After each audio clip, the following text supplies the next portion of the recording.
Good morning, ladies and gentlemen. We're today starting our third and last panel of the 16th Rio de Janeiro International Arbitration Conference.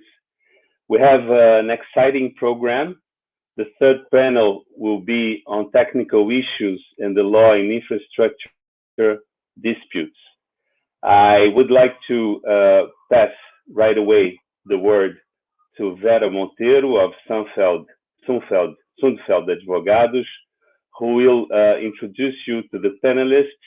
We have a team of renowned experts in infrastructure disputes, Ina Popova, Philippe Pinsolle, and Juan Felipe Merizalde. João Boscoli apologizes for not being able to be with us today. He's still in a hearing, but most certainly he will be together with us in our next conference on the 11th of May, 2021.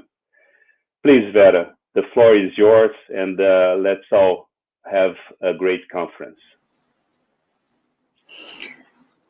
Thank you, Laura. Hello, everyone. Welcome to the third and the last panel of the 16th International Arbitration Conference. I'm really super proud to be here among the top experts on the topic of infrastructure disputes. Thank Lauro Parente from Coat Corp and my dear friends, Lauro Gama and Maurício Almeida Prato. Thank you very much to the organizers. I wish we all could be in Rio at this time. But I've heard that at the end, we'll have a delivery of a caipirinha. Each of you will have a caipirinha delivered at your home. I'm pretty sure the organization will provide that. Today, and I want to also thank the audience for being here today with us in this panel. The panel is about technical issues and the law in infrastructure dispute. My name is Vera Monteiro, and I will be the moderator of this panel today. Thank you to all panelists for being here today to discuss this issue and about the complex disputes in order to discuss the technical issues and the law issues in those complex disputes that involve investments arbitration. To start, I want to invite Philippe Pinsolle. He's going to be the first one to speak for us this morning. Philippe is partner of Quinn Emanuel. He's based in Geneva, Switzerland, and he is the head of international arbitration for continental Europe.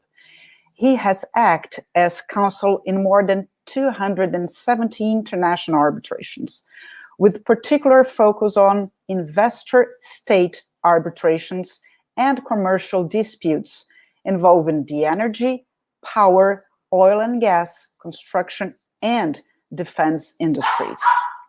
After Philippe, we'll have the opportunity to hear Juan Felipe Merizalde. Juan is based in Washington, D.C., and his practice is focused on commercial law and international arbitration matters. He frequently advises on international disputes, also acts in several investment arbitration cases in disputes involving the oil and gas industry, construction, energy, and mining. And at the end, we will have the dear Ina Popova. She is a partner of at the Beauvois Plimpton International law firm. Her practice is on international dispute, and her practice focuses on international arbitration, international litigation, and public international law. Ina is based in New York. So please, Philip, be welcome. And could you please share with us your practice and info about infrastructure law and about technical issues that goes together in the arbitration disputes. The floor is yours. Thank you. Thank you very much, Vera. Welcome, everybody. The topic is technical issue and the law. And frankly, I thought you will hear a lot about technical issues, so I would rather concentrate on the law. perhaps because it's easier for me, but in fact, it's not that easy in the context of major infrastructure disputes. And by the law, I mean the type of issues that we frequently encounter and the way they are dealt with.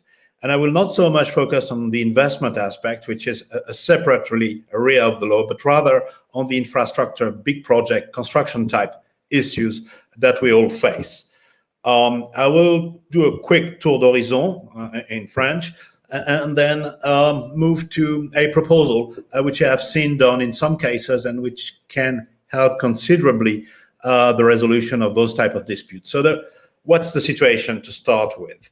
All contracts are about risk allocation. That's an obvious statement. But in the context of infrastructure projects, the risk allocation is perhaps even more important. And we always face the same type of provisions, contractual provisions, that come into play and can have a major bearing on the outcome of the dispute.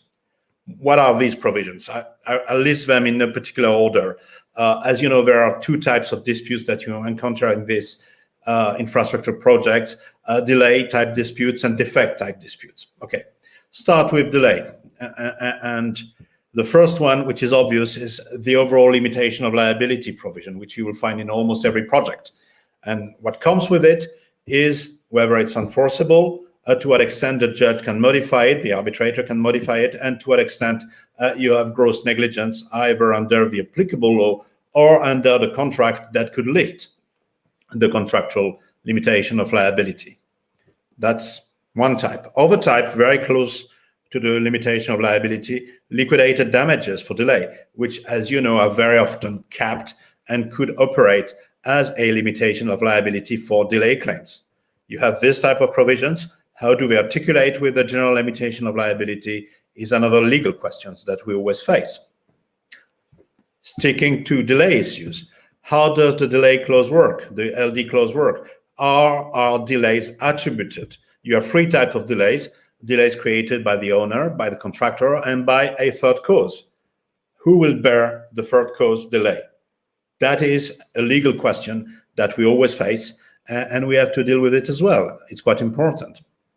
Now, moving to extension of times, how does that work? Price variations, amendment of contract. Can it be amended by the way the parties behaved on the project, even though there is always the provision that he has to be amended in writing? But in the particular circumstances, does a specific discussion constitute an amendment of the contract or not? These type of disputes happen frequently. And again, they are part of everyday construction arbitration. Now, moving to defects, notice requirements. If you notify a defect to the contractor, you have notice requirements. Have they been respected in terms of the delay, in terms of the time you have to issue the notice, in terms of the specificity of the notice, and does a notice given for one equipment cover all equipments of the same nature? This type of issues are purely legal, yet they arise frequently in big infrastructure arbitrations. Lastly, two types of provisions we also see, but they are not specific to infrastructure projects: change of circumstances provisions, change in the law, force majeure, of course. So these are contractual provisions which we always face, but there are also more general issues which are faced in every type of construction arbitration, primarily damage and causation. I mean, we'll discuss quantum, but causation is something which is frequently not looked at sufficiently when building a case, and at the time of deciding, a tribunal can be confronted to very complex causation issues when it comes to assessing damages. So all this to tell you what? Well, essentially that in these big projects, everybody is swamped by the facts. Everybody is swamped and absorbed by very complex technical issues. Experts are fighting on both sides. You have teams on both sides which could handle different claims. Sometimes it's frequent that the case is divided in various claims. There is not always coordination among the different teams. As a result, there are many legal issues that are overlooked. I'm not saying that people cannot deal with them if they see them, but it's just that they are overlooked because first you have to understand the facts and deal with the facts. So this is not a criticism, this is a fact.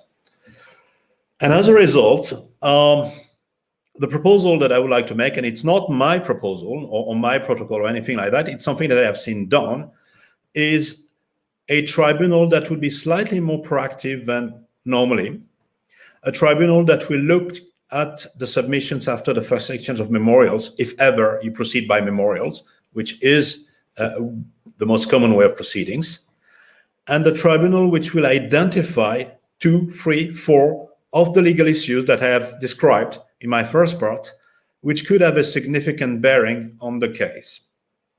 It's rare that all of them will come into play with a decisive importance, but there are cases where, for example, an overall limitation of liability can, avoid discussions on the fact that is unnecessary. So having looked at this, an active tribunal could come up with a CMC and possibly a partial award on certain legal issues identified by the tribunal. I have seen it done again in the context of a limitation of liability, with tribunal saying, this is how the clause works, this is what you have to show, and this is how I understand gross negligence under the applicable law, by way of a partial award. That is extremely helpful. That streamlines the discussion in the second part of the arbitration, and the parties knows exactly where they are. So I'm not suggesting that you can do that in each and every case, of course.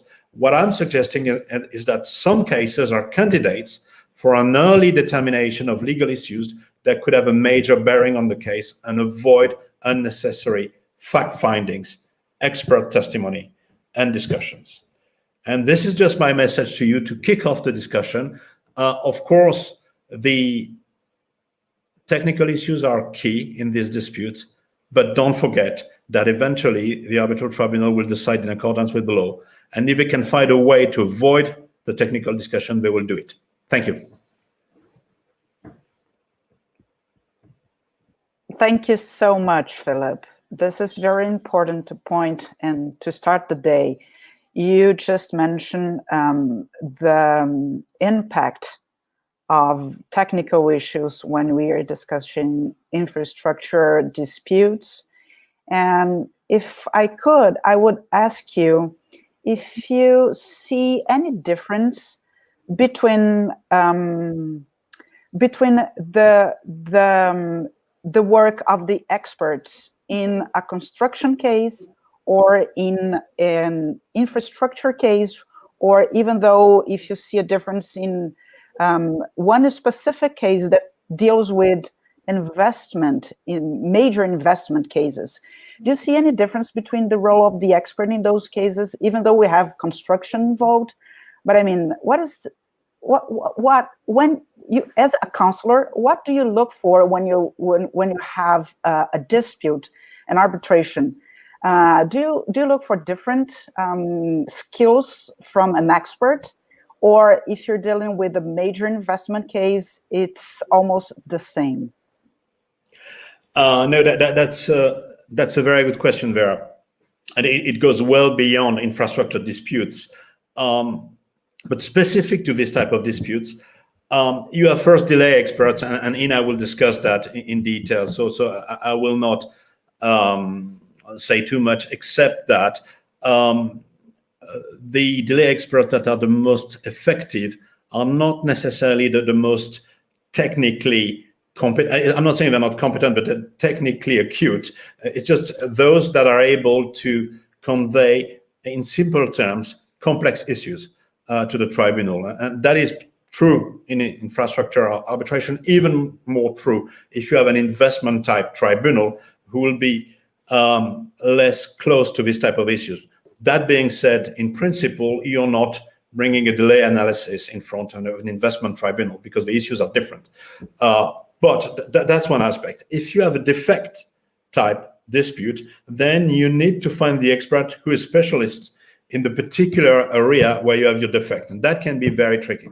Very often, the technology is such that the parties themselves are the expert, and all the other experts are competitors. So it's quite difficult to find somebody with the requisite skills credibility, and yet no conflict and the ability to testify on your behalf before tribunal. So there you have an issue of rarity that comes into play.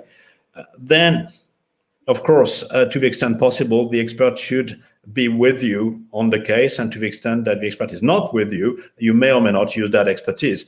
But that's general for all cases. So I would say, apart from the particular case of defects on some equipments, which can be not often found in the industry, for the rest is the general qualities of the expert that you look for: credibility, independence, and the ability to convey the message in simple terms. Thank you so much for bringing the risk allocation for your first point in your presentation, and now for commenting the expert in the role of the expert in the arbitration cases. Thank you so much. Now I want to invite Juan Philippe, and I think Juan will discuss the different technical and economic methods of asset valuation. This is a major issue in investment arbitration, and to understand that is really useful for public concession contracts, investments, and other long-term agreements. We are having big issues now in Brazil dealing with that, because we are discussing in major arbitrations the end of road concessions, the end of some concessions at the level of, I would say, road are the biggest cases we're having now in Brazil, and we are discussing this issue of the asset valuation and how to terminate the agreement between the parties. So if you could bring us your information and your experience, that would be great, Juan Philippe. Thanks for joining us today. Thank you, Vera, and thank you to all the organizers. It's a pleasure to be here. I have to say it's also very frustrating for me.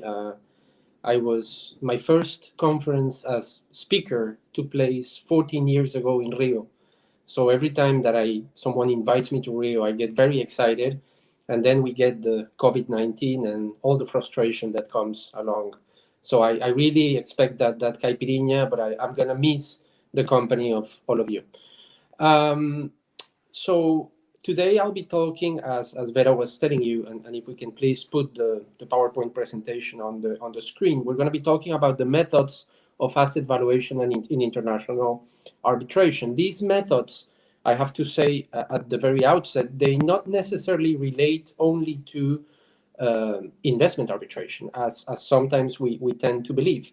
I'm seeing more and more the practice of using experts on damages for commercial cases, for long-term contracts, for PPAs, for PPPs, for contracts involving the state, concession contracts. So if you do the job of a counsel and you have a complex contract and you want to transmit to the tribunal the best valuation possible so you can get as many damages as you want, you should always consider relying on these type of experts, and not necessarily if this is an investment arbitration. If we move to the next slide, I'm going to start, of course, by the principle. As you know, the principle in damages is the principle of full compensation or compensation in full. You have on the screen Article 389 of the Brazilian Civil Code, but you also have the principle in what I would call customary international arbitration law. You may find it in many legal systems, but also in a national or international legal text, such as the principles of unidroit that you see at the bottom of the page. Those principles, as many legal systems, provides that the aggrieved party is entitled to full compensation for harm sustained as a result of the non-performance. That harm, you can see, can be material, the loss of profit, the loss cost, but also non-material or non-pecuniary, including physical suffering, emotional distress, etc. If you move to the next slide, we're going to see how international law, which normally addresses investment arbitration, has also established this principle. And this principle, you will find it in the 1928 decision of the Permanent Court of International Arbitration, in the landmark decision of the factory at Chorzów. And in that case, the PCIJ said that the essential principle contained in the actual notion of an illegal act, a principle which seems to be established by international practice, and in particular by decisions of arbitral tribunals, is that reparation must, as far as possible, wipe out all the consequences of the illegal act and rebring the situation which would, in all probability, have existed if the act had not been committed. If we move to the next slide, I have decided to put in that slide a lot of concepts, a lot of notions that we see in arbitration. Some of them are compatible, some are not, just to stress out how many different issues you may have surrounding the discussion of quantum or valuation. I won't talk about each of them.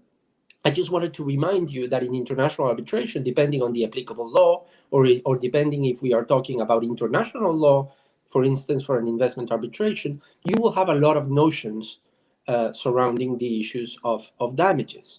And that brings me to the main question of this presentation, which is how to calculate damages in a way that is so precise and so clear that the tribunal will not be afraid of award damages that are uncertain, that are hypothetical, that are not real, etc.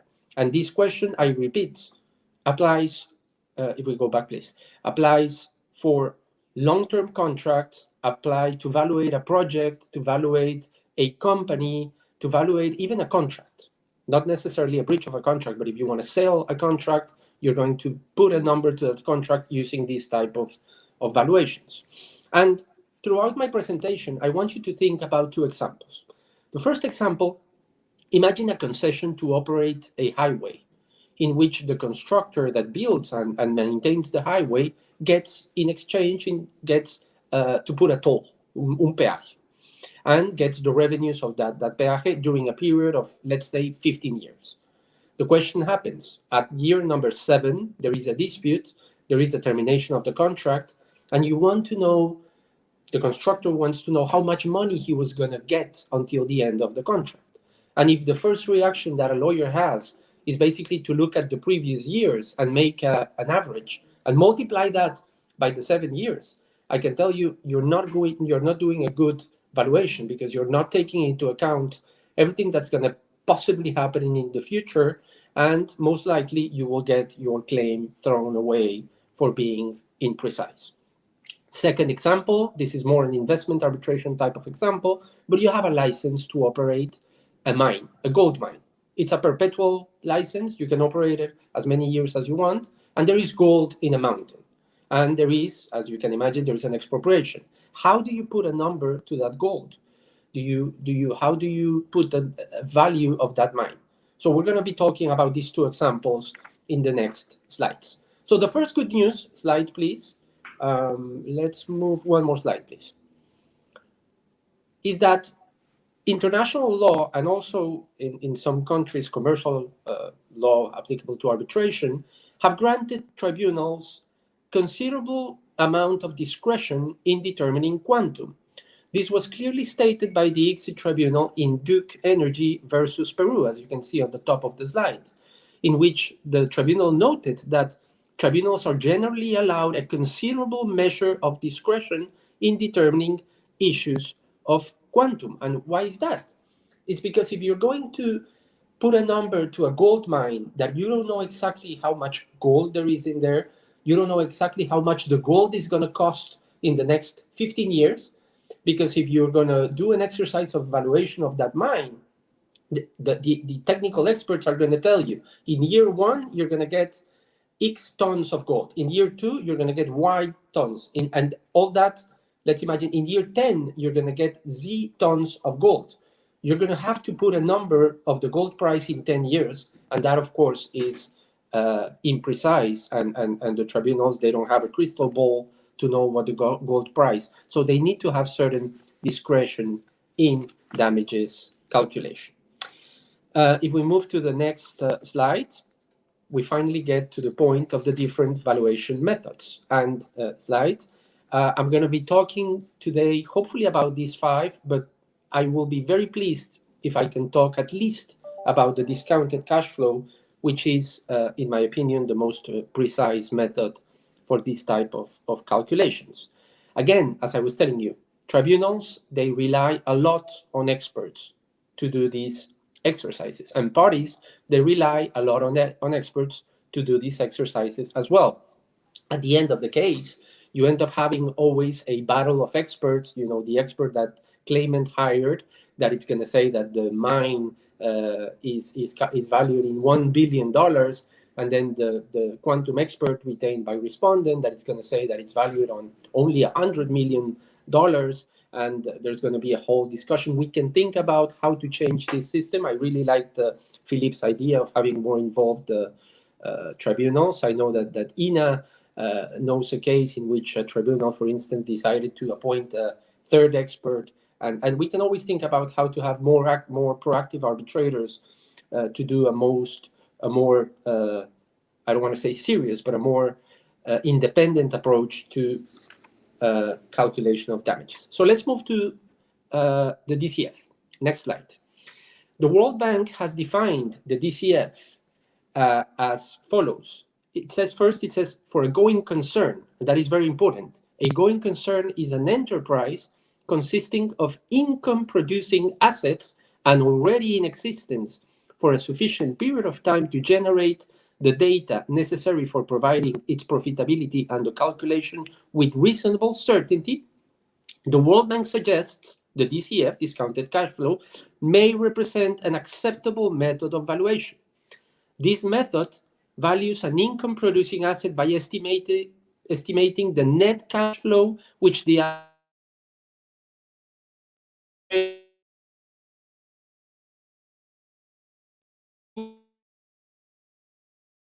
time of value of money, expected inflation, and the risk associated with the cash flow. Slide, please.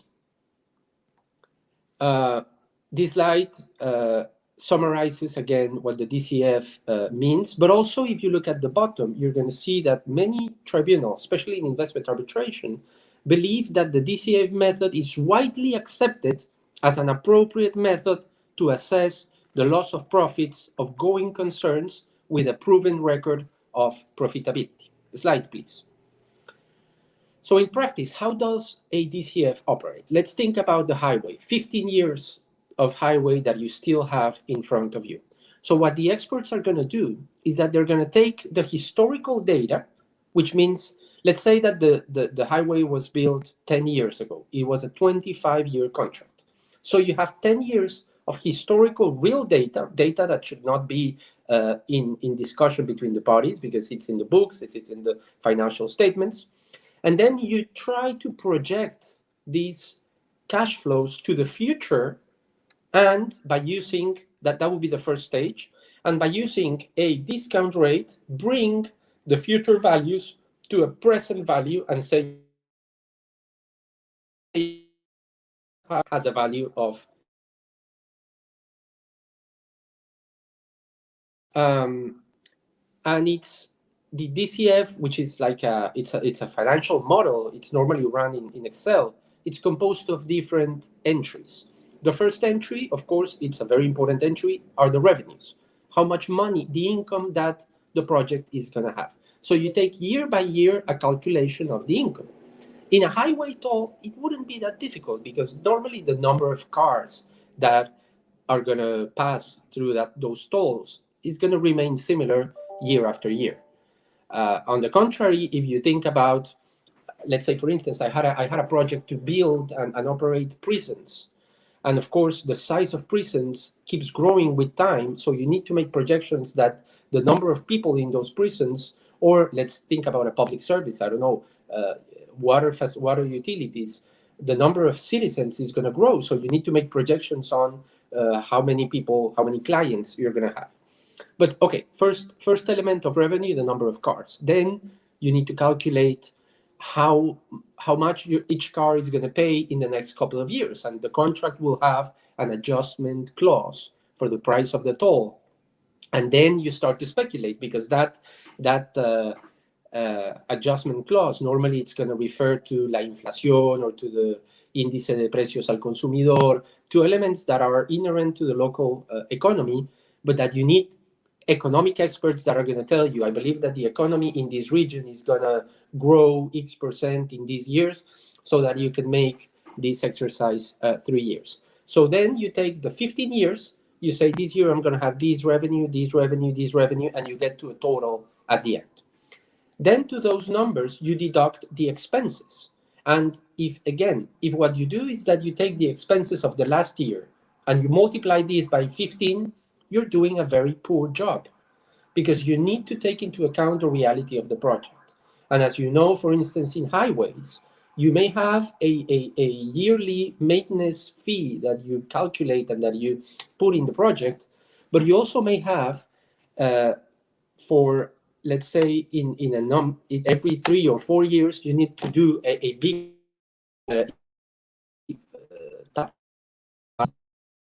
a new lay they need to be factored in. To those numbers, you also have to deduct taxes. And when you do that, you get the real cash flow of the project. The second phase is to bring that amount to a present date, to a present value. And to do that, you utilize what is called the discount rate of the project. That discount rate factors the cost of capital and the risk associated to the project. Final comment on this slide is that many times the experts are going to fight to try to put the expenses at the very end of the DCF and all the revenues at the beginning. Those are claimants experts. And then respondents are going to say that you need to put all the expenses, the big expenses, at the beginning and the income at the end. And the reason of that is that when you do a DCF, when you bring to present value, all the amounts of the last years, they don't have that much weight as the amounts of the first years. So it's not unusual to see respondents saying that the highway needs a big overhaul in the next 2 years, and that's going to cost a lot of money that, of course, will be recovered in the next years, but you're going to be able to bring a big expense to the present value and affect valuation accordingly. Next slide, please. As you can imagine, the DCF is not always feasible, is not always doable, and you have on the right the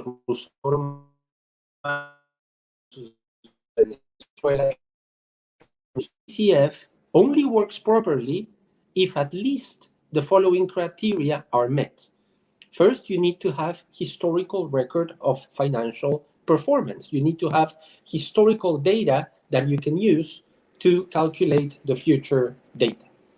Second, you need to have reliable projection of its future cash flow. It's not, if it's a business that only has 1 year of existence, you have 1 year of historical data, you don't know if that business is going to continue bringing that cash flow. The third is that you need to have a price that can be determined with reasonable certainty. You need to have a business plan and a financing. It's very usual that in these cases, there is a discussion about financing, and respondent is going to say that claimant does not have the strength or the arm to pull this project all the way to the end, while claimant is going to argue that it has sufficient financing to bring the project. That brings me to the end of the DCF approach. Again, I want to stress that the DCF can also be used for commercial contracts, concession contracts, or even to value a project, to value a company, etc. The next method in the next slide, and I'm going to try to wrap up quickly, is the comparables approach, which basically signifies that the tribunal, in order to put a value to a project, is going to look at similar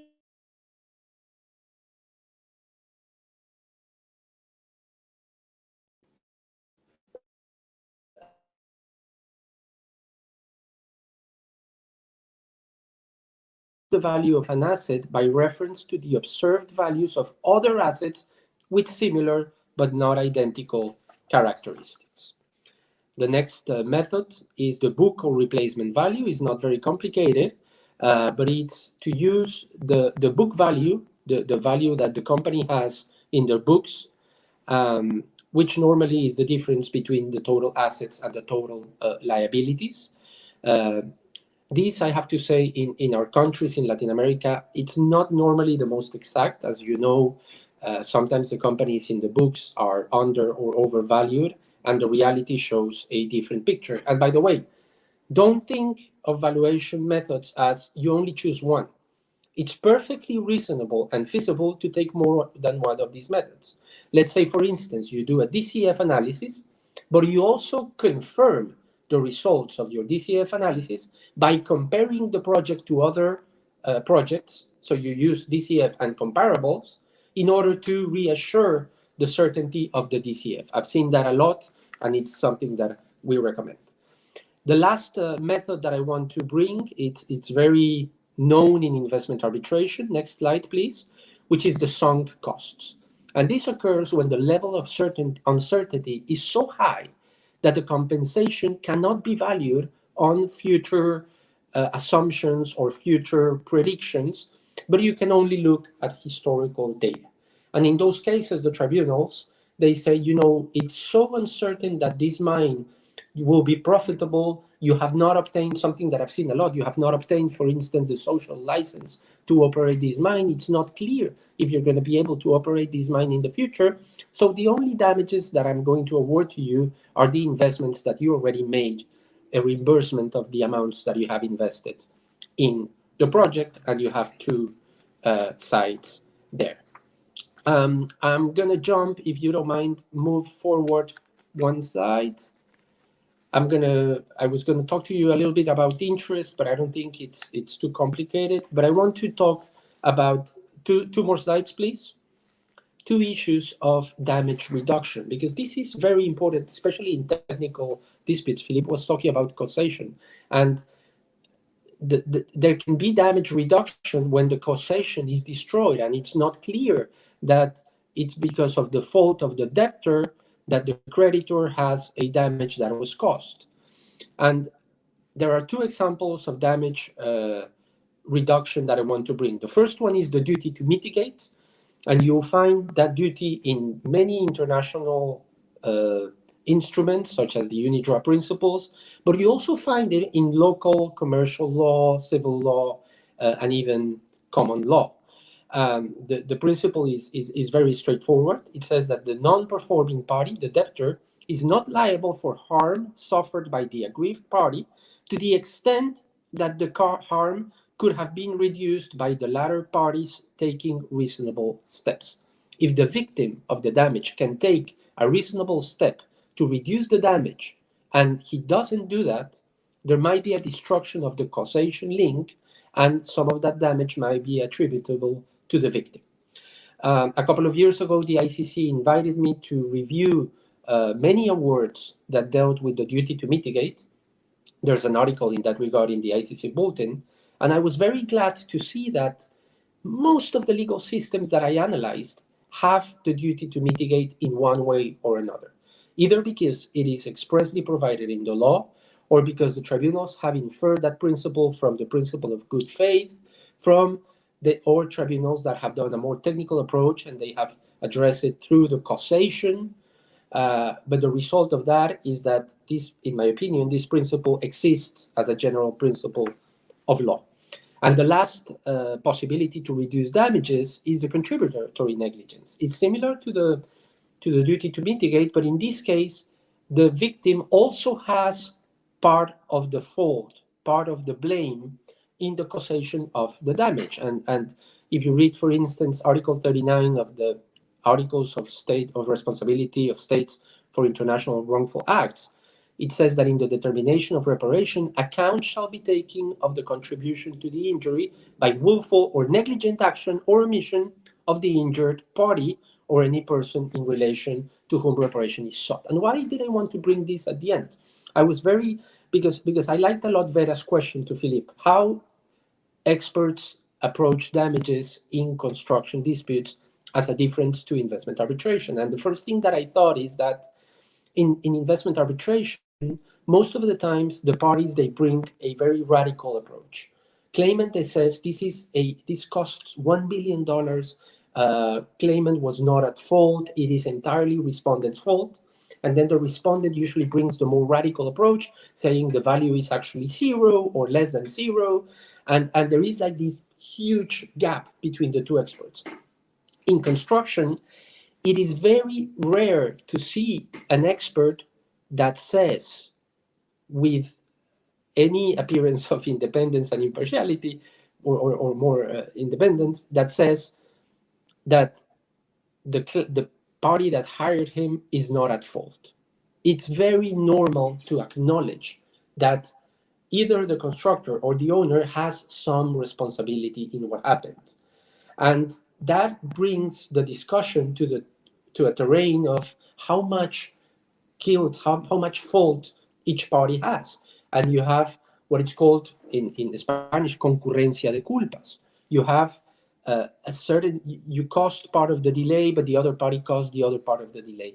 I once worked with a construction expert who said a sentence that I really liked, which is that every time that they won, or the client that he used to work for won a tender to build a contract, the first question that they asked is, oh my God, what did we do wrong? Because if we won, we probably oversaw something. We ignored a problem. And then he told me, out of 50 projects that we've had, I have never seen one construction project that finalizes the way that it was planned at the beginning. There is always changes of situation. There is always something that they didn't miss in the studies, in the analysis. And all that gets a translation in the damages discussion, either by contributory negligence or by concurrencia de delays, concurrencia de culpas, that has an impact on damages. Thank you very much for your attention, and I'm happy to answer any questions. Thank you so much, Juan. It was incredible presentation. Very, very, very, very impressive, really. Thank you so much. After all, could I say that you as a counselor, you would pick an arbitrator in an investment case that is so expert in finance or so expert in business cases that will be almost an expert and also an arbitrator?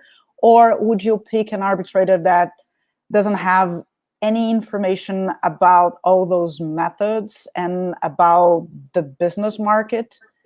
Could you give us a tip, or you couldn't reveal that for us? When Brazilians are asking, I don't have any confidentiality. I like Brazilians so much. The answer is it depends. In my experience in investment arbitration, the issues of the legal issues and the fact-finding issues have more weight than damages. So if my client wants to appoint an economist that is incredibly good in future DCF exercises, but has no experience on legal issues of international law, he has no experience as arbitrator, seeing witnesses and seeing documents, I would discourage that. I have seen that in cases when, for instance, there is a clear expropriation and the treaty, there is no issue of jurisdiction, and claimant appoints someone with a lot of evaluating experience. It's a risky call. But I would definitely appoint an arbitrator like the one Philippe was suggesting, an arbitrator that's going to do exercises at the beginning to simplify or facilitate the valuation issue. Because one example that Philippe talked about, waiver. In construction disputes, there is always the issue of waiver. If you do not bring a claim in a very short number of days, let's say 10 days, to the engineer, you waive the dispute, you waive the claim. And sometimes we get to the arbitration, we have to hire experts. They fight hundreds and hundreds of pages about a claim. And you get to the award and you have 3 paragraphs saying that the party waived the claim. And you lost all that money and all that effort that could have been decided in a preliminary decision on waiver. Wonderful. That's just perfect. And if I could, I would jump on one question. I would say, I would like to ask you if you see any difference between the work of an expert in civil and common law cases? Is there any big difference? No, I'm going to say no. And I'm very interested in hearing Philippe and Ina in that regard. First of all, because the issues of valuation are mostly economic and technical, and there is not that distinction. And because I believe that the principles that apply to damage calculations, such as the damage has to be certain, consequential damages, all of that are, as I was saying about the duty to mitigate, they exist in all the legal system. Probably the big difference would be punitive damages that exist in the common law system. But if you exclude the issue of punitive damages, I think the approach is very similar. Thank you so much.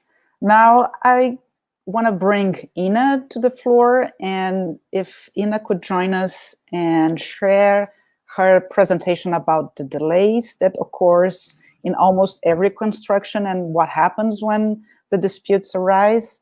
Could you bring us your information on that topic, please? Ina, be welcome. Thank you very much, Vera. Yes, so I think as you were just saying, and as Juan Felipe was saying, delay does occur in almost every construction project. In fact, it seems somewhat timely that there's some construction going on in my street today, which seems to be perpetually delayed. So if we have any connection issues, I'll blame them. One of the topics that I've been asked to discuss today is the kinds of delay analysis that one could use. So this one is moving sort of towards the very technical end of the spectrum, so I'll try and keep it high level, and I'm sure Philippe and Juan Felipe will have many things to contribute as well. But one of the questions that comes up a lot is sort of what kind of delay analysis should one undertake and why? And at the risk of giving you a stereotypical lawyerly answer, the answer to that is it depends. Because the correct analysis for each dispute will depend on your contract, on your project, on the status of the works. So some of the things that you should be thinking about, rather than kind of what analysis should I undertake, is let's think about the questions that you should have in mind at the beginning. First of all, what does your contract say? And a lot of these contractual disputes, construction disputes, the contract really is key. Does it require an analysis of the likely delay? So looking at a prospective analysis. Does it require actual delay? So a contemporaneous or retrospective analysis. Does it say that all delay is compensable or just delay to the completion of the works? Another question you'd want to ask is, what's the context for the analysis? Is it being done during the lifetime of the construction or after completion? What exactly are we being asked? Do we need to know what the cause of the delay was, or how long the delay was in the end? And of course, what's the information that you have available? Do you have access to the project program? Is it up to date?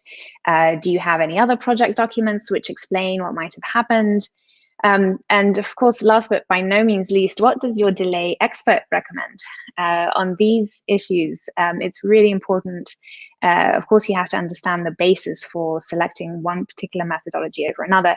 But it's really important to have that conversation with your delay expert, because they will have their expert view on what the right approach is for any given circumstance. And they'll be able to help you put forward that analysis in the most convincing way possible. So I have some slides. Fernando, if we could bring up the slide deck. I wanted to show you just 3 of the most sort of commonly used kinds of delay analysis. Great, thank you. So here are 3 of them. The first is impacted as planned. The second is time impact analysis. And the third is as planned versus as built windows analysis. So let's start with the first one, impacted as planned. If we could go to the next slide, please, Fernando. Thank you. So this analysis starts with the effect It's based on the effect of the employer risk events on the planned program of the works. So you would start with the planned project schedule, which is often referred to as the baseline. And this includes all of the work of the original contract without change orders.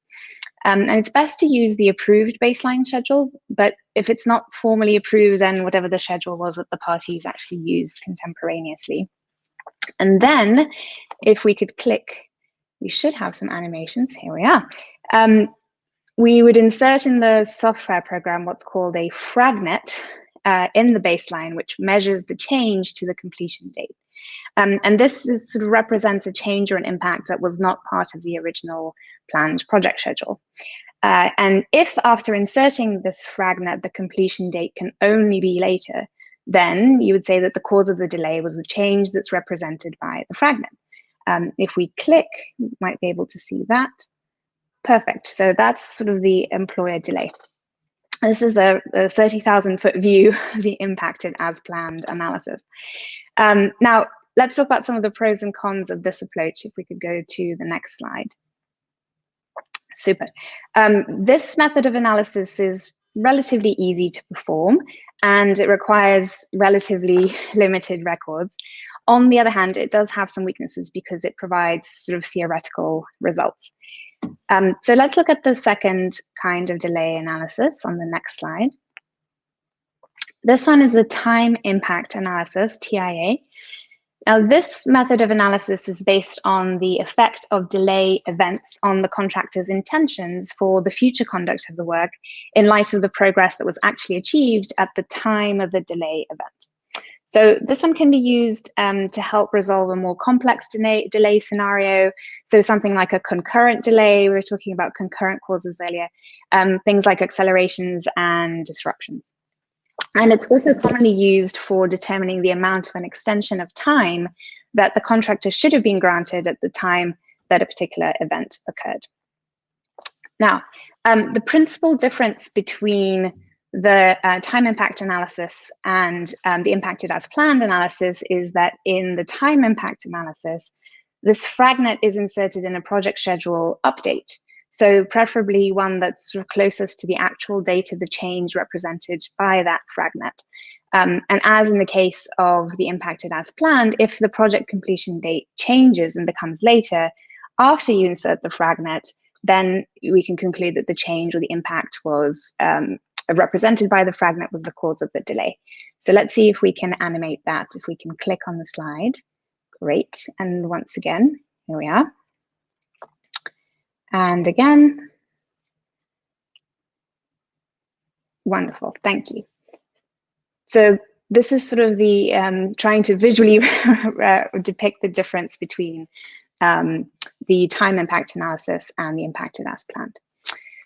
So what are some of the advantages and disadvantages of this particular approach? We can summarize those on the next slide.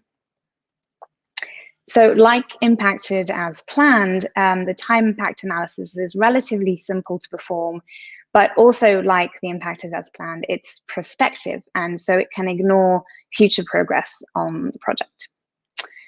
So let's look at our last of the three delay methods. Thank you. This one is the as planned versus as built windows analysis. Now, this one compares the planned performance to the actual or as-built performance, and it evaluates each impact to the critical path in a chronological and cumulative manner. Now, again, it's best to start with the approved schedule, but if you don't have a formally approved schedule, then you can use the plan for construction. So we start with the baseline, and then we determine if we can click the critical path. Yeah. And then if we click again, we determine the delays. And so you can see here, hopefully, when there are some significant changes in the plan performance, the analysis should be sort of divided into periods, referred to as windows. That's where the as planned, as built windows, such that the actual performance is compared to the contemporaneous plan. And generally, each of these periods will sort of correspond and commence with an approved schedule update, which includes the changed plan. Now, what are some of the advantages and disadvantages of this particular method? Now, this method, unlike the ones we were looking at earlier, is retrospective. So it's more likely to reflect what actually happened on the site. Where it's less helpful is it's not that well suited to determining the causation for a particular delay where a project is complex, or if it's built in a manner that significantly deviates from the planned sequence. And you also need special attention here to deal with difficulties like concurrent delay, where you have a period of delay to the completion of the project that's caused by several factors, especially where one of them is the contractor's responsibility and one of them is the employer's responsibility. Untangling those things takes a little bit of extra work. Now, whichever one of these, or even several other kinds of delay analyses you choose, your objective is to try to establish why there's been delay on a project. And in trying to establish that, we just go back a little bit, the analysis should cover how much delay has actually occurred, when did it occur, what impact did it have, and then what caused it.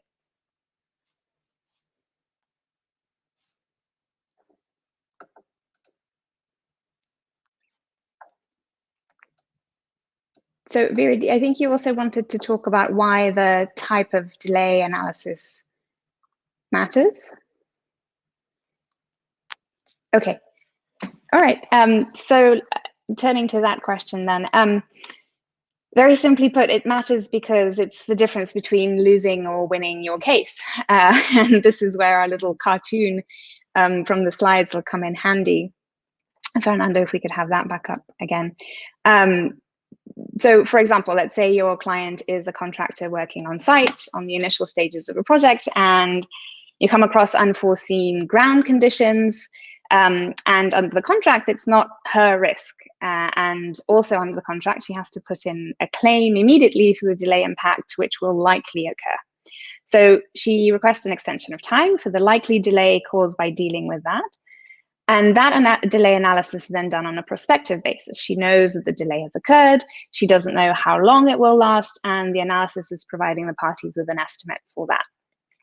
Now, let's imagine that a week later, one of her subcontractors fails to deliver some steel to the site. Now, under the contract, that is her risk, and the delay caused by this event is also her risk, going back to the allocation of risks that Philippe was talking about earlier. So now it's the steel that's causing the critical delay and no longer the unforeseen ground conditions. And so any entitlement to an extension of time that she might have had for the unforeseen ground conditions has now ceased. So you can see, even just taking this simple example, very quickly how delay and responsibility for that delay can shift between the parties. And as anyone who's ever done construction or renovations in their own house can attest, this can, this always comes up. I see some enthusiastic nodding. So that's why it's important to be able to demonstrate using the correct analysis, not only what delay actually occurred, but whose responsibility that delay is. And this is an issue that why is this such a technical issue? Why is this such an expert issue? There isn't typically a lot of discussion in decisions or awards about what kind of analysis in the abstract is best, because it depends on so many factors that are very specific to the project. However, and this is where I completely agree with what Philippe and Juan Felipe were saying earlier, tribunals will be wary of anything that sounds overly artificial or engineered. And often what you want to demonstrate is what actually happened on site rather than what might have happened or could theoretically have happened. So to go back to the previous example, a party relied on a prospective delay analysis during the project, but now we're at the end of the project, and at the stage of a hearing, that sort of prospective analysis has been overtaken by events. So there's no need to do an analysis of what's likely to happen. You need to be doing an analysis of what actually did happen.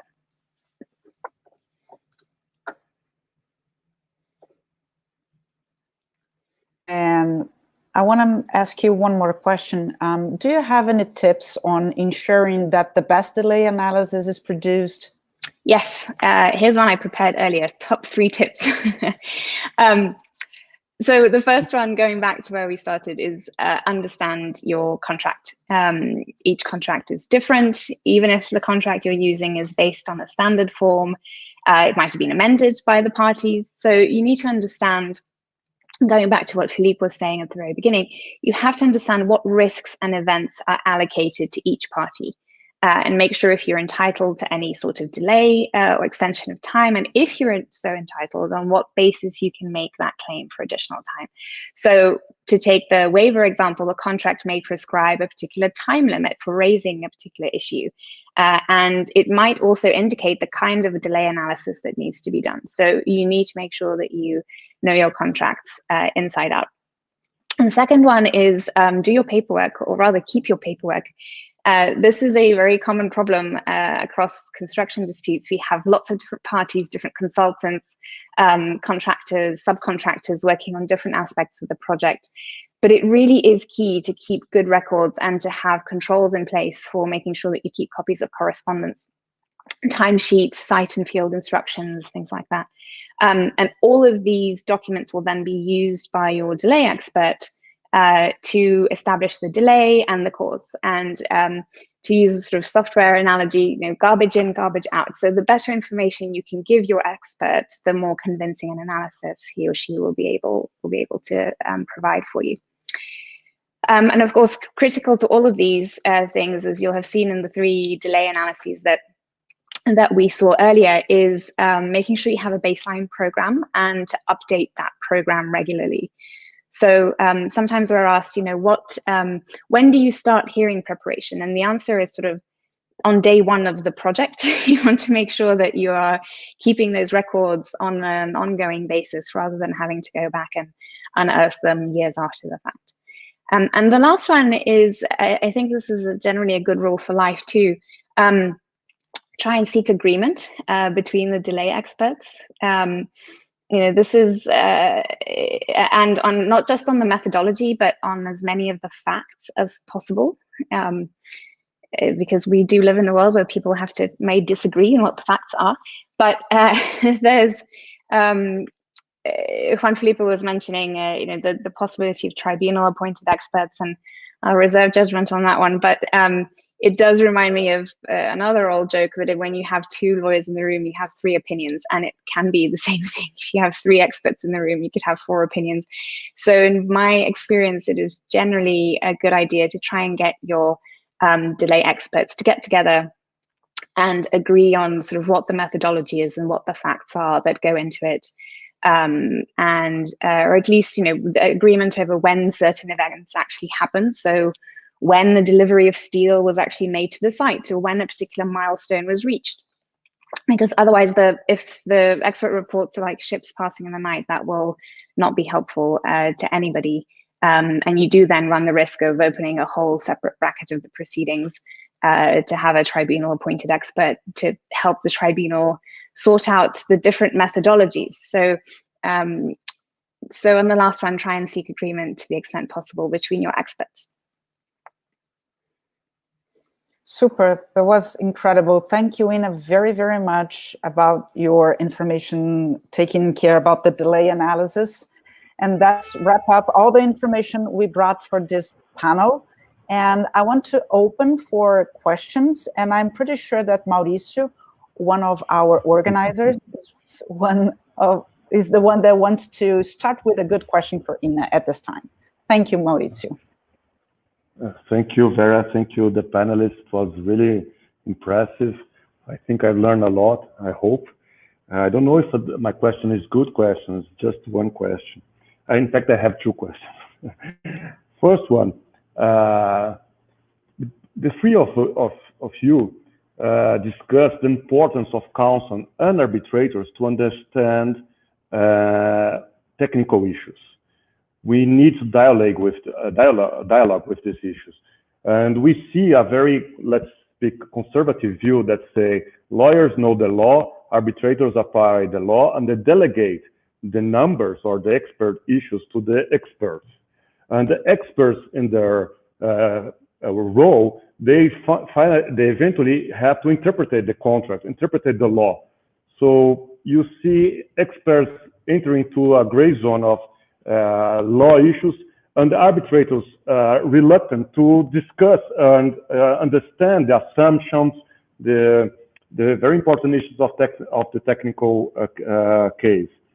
So we know I think all of you know that this is a problem we deal every day with frequency. And what can we do to improve this dialogue and to have a solid expertise, to have arbitrators deciding with accuracy the assumptions that or the methods that the experts are using? The second question is, in the end of the day, when you're discussing the methodologies of damage, calculation of damages or of delays, impacts, we see that there are a lot of assumptions and hypothetical calculations. So how can we deal with this very basic principle that state that damages have to be actual, with the fact that we have to forecast and accept some assumptions in this case? So these are the two simple questions for you. Thank you. Does anyone want to start, or should I choose one? Philip? Yeah, sure. Quite happy to start.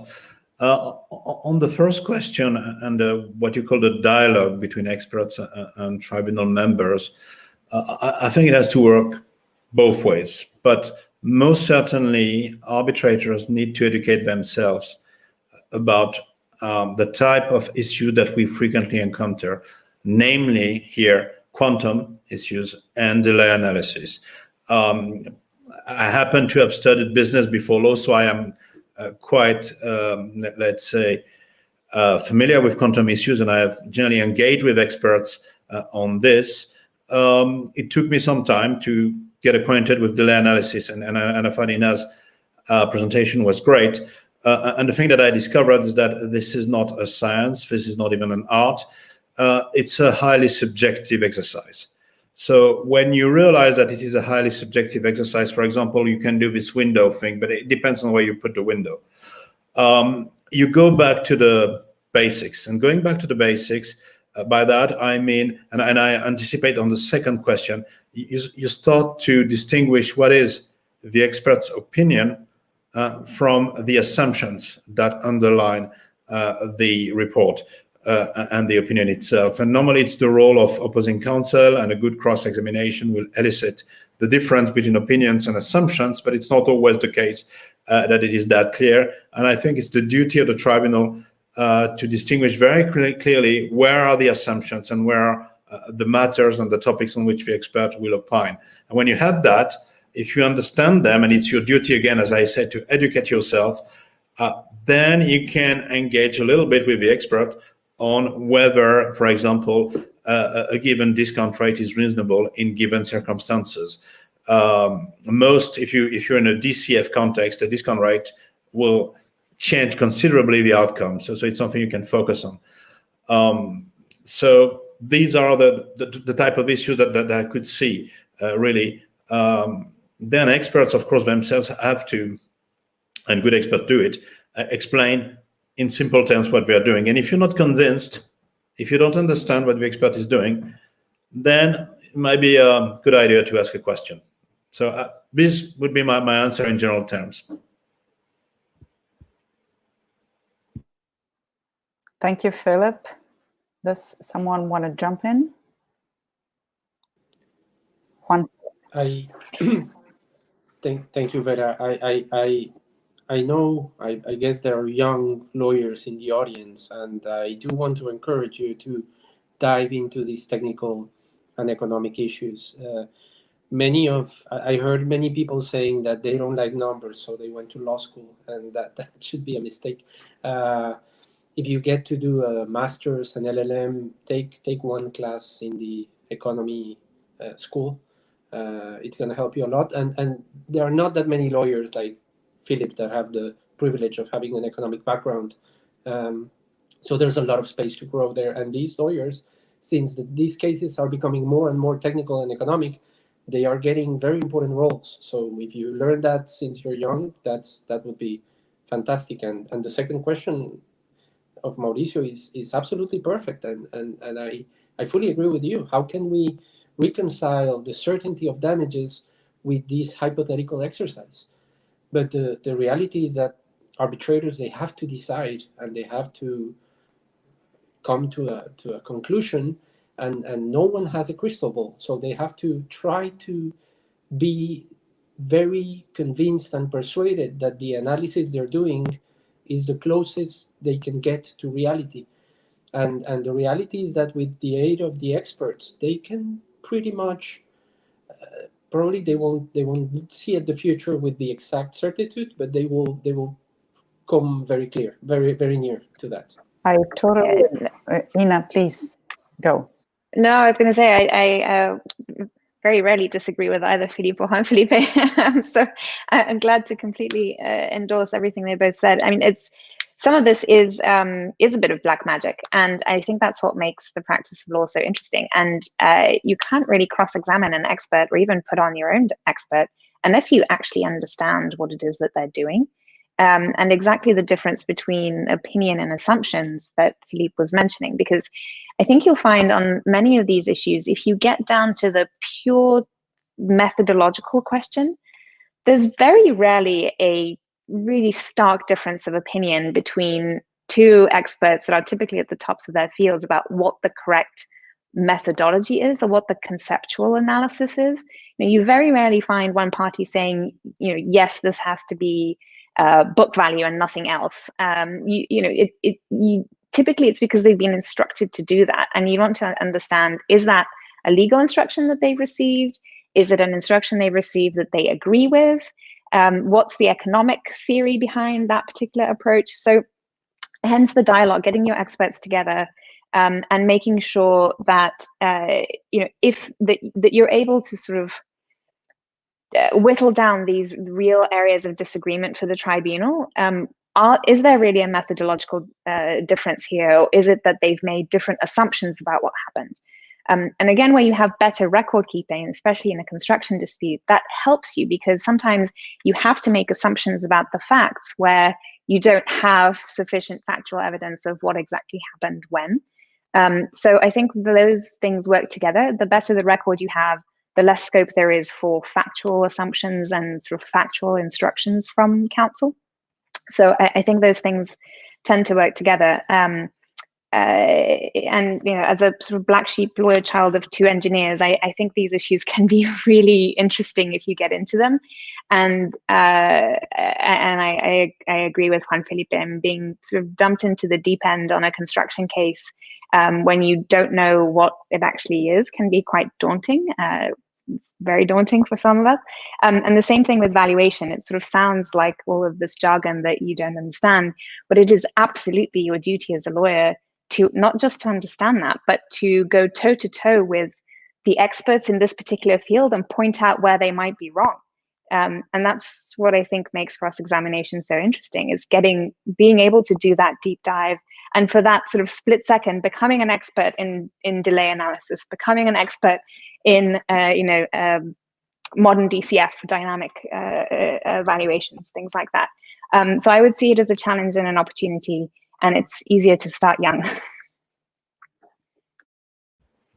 Yeah, I totally agree with that. And I see that Luis Otavio just comment on the chat that dialogue between arbitrators and experts should be frequent, and they are frequent. And what I think, and what I really comes from me after hearing you, is that to bring this dialogue between the tribunal and the experts, I think the counsels, the lawyers, they do have a very important role to bring all the information. And if the lawyers, they do have all the information about the methodology and the analysis and all the economic background, that is, I think, the key to bring the expert and the arbitrators at the same page. And that really facilitates a lot the viewing of the whole thing, to be just to see the dispute as one complex issue, and not a legal and an expert issue in parallel ways. It has to be. I think it's the role of the lawyers to make this two paths work together, and to help the arbitrators to bring the whole thing to be one issue as a complex issue. And I totally agree with you at this point. Does someone want to jump in? Yeah, Juan, Yeah. please. I wanted to agree with Luis Otavio's approach, comment, and tell you something that I've seen recently in some cases, and I liked a lot as counsel, which is normally you have one expert per party. Claimant has his expert, and respondent has their expert. And when they put their positions, it's clear that they are talking to the lawyers and they are helping they're trying to, within the technical reasonable field, they're trying to help the party that appointed them. But then I've seen tribunals that when they receive the experts' reports, or when they hear the expert oral testimony, they say, you know what, parties, now I want to talk to the experts by myself. So I'm going to send the experts a couple of questions, and I'm going to ask the experts to work together on those questions. And especially, I'm going to ask you parties not to talk to the experts. And they give instructions to the experts. They say, take these, let's say, for instance, do the exercise, but taking these assumptions. I'm not prejudging, but I just want to see the result. And you have no idea how the honesty of the experts suddenly explodes, and you have really constructive work that comes from there. And the other exercise that I haven't seen that much, but I really find it interesting, it's what it's called expert conferencing or hot tubbing, which is in a hearing, normally you cross-examine the expert of the other side. Claimant gets to cross-examine the expert appointed by respondent. But normally one expert comes after the other. There is no dialogue as such. In a hot tubbing exercise, you will have the two experts at the same time, and then the tribunal and the parties get to ask questions to the two of them. It's very difficult to do, and it requires that the members of the tribunal have to be really well prepared, because they have to conduct most of the exercise. But when I've seen it, I have been impressed on how useful what they do is for the tribunal. Can I make two follow-up comments, Vera, with your permission? Sure. Two things. One, discussing directly with the experts. I have seen it done. You have to be very careful when you do that. First, you exclude the parties from the marshalling of the evidence, and that is not easily accepted. And second, you might encounter due process issues. So I am in favor of a dialogue, but with the parties. Not without the parties, because it's quite risky to engage in this. The other aspect that I wanted to highlight is when I was speaking about education, Juan Felipe made a very comprehensive, very clear description of the type of damages that are awarded. And he mentioned both, DCF and sunk cost. What some people do not realize is that these methods, of course, are completely alternative. If you build a plant, it costs you 100 million, and you get expropriated. If you ask for the future profit, you cannot ask at the same time for the cost of the plant. And the reason for that is that it takes you need the plant to get the profit. So you need to pay for the plant to get the profit. So you will take the profit minus the cost of the plant. Of course, an alternative to that is to say, I cannot prove that I will have profit in the future, and therefore I want my sunk costs, and you get your 100 million. But it is completely a fork in the road. You cannot have both. And I've seen many arbitrators or counsel saying, well, in my legal system, I'm entitled to the loss that I sustain and the lost profits. Yes, you are under the law. But what you cannot do is count twice your plant by asking for the cost of the plant and the benefit that you will have made from the plant. This is basic economics. And this type of dialogue is very, very useful, because once you get a tribunal which is acquainted with this type of issues, you save considerable time in the explanations. Thank you. Thank you, Philip.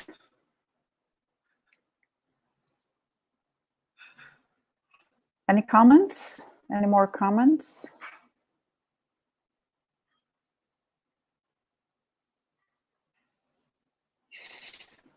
If there's no more...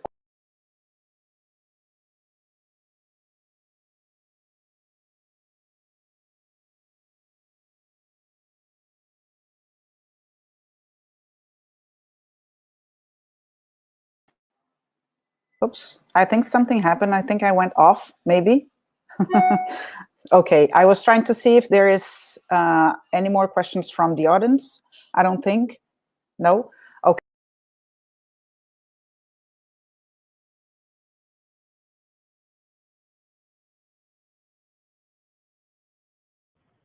I guess something happened with Vera. So I don't know if it was on purpose. No, it was not on purpose. I was just trying to see if there was any comments from the audience, but I think, okay. So if we don't have any more comments, or if Philip, Juan, Felipe, or Ina just want to give our maybe a last minute information to us, or if you want to. So in this case, what I want to say is that really maybe a last comment from you all, and we can wrap up after all. Does anyone want to give a last comment? No? Yes, I look forward to the caipirinha. Yes, thank you all for having us, for joining us, and we'll be drinking together apart, I suppose is the phrase of 2020, but looking forward to making up for it next year. Okay. And I hope everyone's safe and well. The only one that is allowed to drink at this time is Juan, Philip, and Philip, because it's afternoon, at least in Switzerland, and oh no, Juan Philip, it's in DC. No, so the only one that is getting. But I'll drink it in the honor of Felipe. Okay. So that he's not drinking by himself. Okay, so thank you all. Thank you, Lauro. Thank you, Mauricio. Thank you, Code Corp, for inviting us and holding us here. And this was a great pleasure, and I really learned a lot with you all. Thank you very much. Hope to see you soon. Thank you, everyone. Thank you, everybody. Bye-bye. Bom, Maurício e Lauro, vocês querem fazer algum comentário final? Maurício. Só convidar todos para o dia 11 de maio, to drink this caipirinhas on May. Ina, você fala português, né? Então, Ina, faz o convite para todo mundo aí, por favor. Acho que a Ina caiu também. Bom, a Ina caiu. Queria agradecer, então, todos, já que ficamos... Fica o convite para todos aí no dia 11 de maio, se Deus quiser, presencialmente, tomamos umas caipirinhas e discutimos direito na próxima conferência de arbitragem, na 17ª conferência de arbitragem. Bom dia a todos, muito obrigado. Só para encerrar, então, eu queria agradecer o Lauro, o Maurício, o João, por toda a resiliência nesse momento tão confuso. Vera, obrigado, você está aqui, todos os speakers, os nossos patrocinadores, a Leste Litigation Finance, a Simonágio, Perícia, a Avantec Consultores, Cadênias, Perícia Técnica, Exato, Perícia Arbitragem, a Hormigon Act, a SWOT Global Consulting, o CBMA, que é o Centro Brasileiro de Mediação e Arbitragem, o Câncer CBC, e a Câmara de Conciliação e Arbitragem CIESP-FIESP, e a Câmara de Arbitragem Anshan Brasil. Agradecer todos os que se inscreveram esse ano, que vão estar com a gente ano que vem, junto com tantos outros que a gente espera ver no dia 11 de maio de 2021. Desejar a todos um bom dia, um bom... Lauro, vamos deixar a Ina fechar a conferência, Ina, por favor, em português. Bom dia a todos.